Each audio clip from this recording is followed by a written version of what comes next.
Hi అండి, నమస్తే. మనం బోయినపల్లి మార్కెట్లో ఉన్నామండి. ఇక్కడైతే బీరకాయ ఉంది. ఇప్పుడు ఈ రైతు తీసుకొచ్చాడు. ఏం ధర అవుతుంది బాబాయ్ ఇది? ఎక్కడి నుంచి వచ్చింది? విజయవాడ. మీకెంత పడుతుంది బాబాయ్ అక్కడ? ఇప్పుడు మార్కెట్ ఎలా ఉంది అంటే ఇంతకుముందు ఎలా నడిచింది, ఇప్పుడు ఎలా ఉందన్న? ఇప్పుడు డౌన్ ఉన్నదా? అంటే ఫస్ట్ ఎంత కమ్మిలు బాబాయ్? 45 అమ్మిల్లా. ఇప్పుడు ప్రస్తుతం మార్కెట్కి మునుపున్న మార్కెట్కి తేడా ఏంటి బాబాయ్? ధరలలోనా?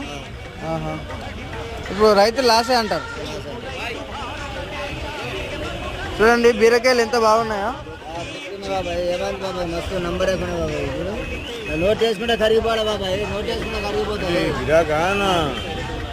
నోట్ వేసుకుంటే కరిగిపోతాయి బాబాయ్. ఎట్లున్నా నంబర్ వేయకుండా మాడు కరిగిపోయి బాబాయ్. ఇక చూడు ఎట్లున్నాయి ఏంటి బాబాయ్? చెప్తే